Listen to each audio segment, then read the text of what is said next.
Diddy's former assistant Mia gave some of the most powerful and damning testimony that we've heard since Cassie took the stand. Mia pulled back the curtain and gave us a peek into what it was like working for Diddy. She described it as toxic and a nightmare. She says her first day on the job, she worked for 24 hours straight, no sleep, no breaks. She says she had an idea of how tough it would be because she saw the TV show I Want to Work for Diddy. That's just scratching the surface. She said she went 5 days with no sleep because they were going from club appearances to traveling. And she says that led to a physical breakdown. She was hallucinating, crying uncontrollably. Both her vision and her hearing were impaired. And it was only then that Diddy let her go to sleep. Because the way she described Diddy's world is that no one can eat, sleep, breathe without his permission. During her testimony, Mia said that Diddy physically assaulted her, sexually assaulted her, threatened to ruin her career and her reputation. When asked by prosecutors why she didn't tell Diddy no when he was allegedly forcing himself on her, she said, "I couldn't tell him no over a sandwich. He would know that I thought what he was doing was wrong and that I'd be a target." Now, Mia is not her real name. It's a pseudonym that she is using so she can stay anonymous, which is also why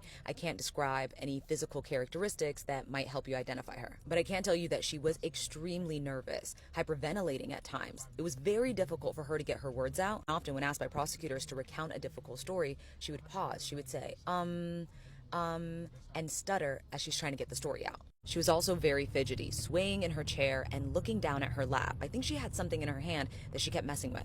When asked what her duties were working for Diddy, she said every day was different and that his mood would dictate the day. But sometimes he would ask you to do 17 things at a time, from cracking his knuckles to writing his next movie. And then the next day, you could just be standing by his side for 22 hours and not doing a single thing. In fact, it was her job to stay close to Diddy and keep tabs on him at all times, to the point where she moved into his house. But she said she had zero privacy. She couldn't even lock her door because Diddy would say, "It's my house and no one's gonna put locks on my doors in my house." She talked about a time where she thought the coast was clear because Diddy was asleep and it was 2 a.m. in Los Angeles. So she left the house to go hang out with some friends and immediately got a call that security was gonna pick her up. Security also lived at the house, but they got to have locks on their doors. She says she got in big trouble. And one thing that jumped out to me about Mia was the language that she was using, that she would get in trouble, she would get punished, or she would have to sneak out of the house, as if she was a teenager whose parents were keeping a close eye on her. Mia says they used to have about 4 to 5 assistants, but one year it was just down to her. When things got tough, she said Diddy pulled her aside and said, "I believe in you, that we're gonna do this together,"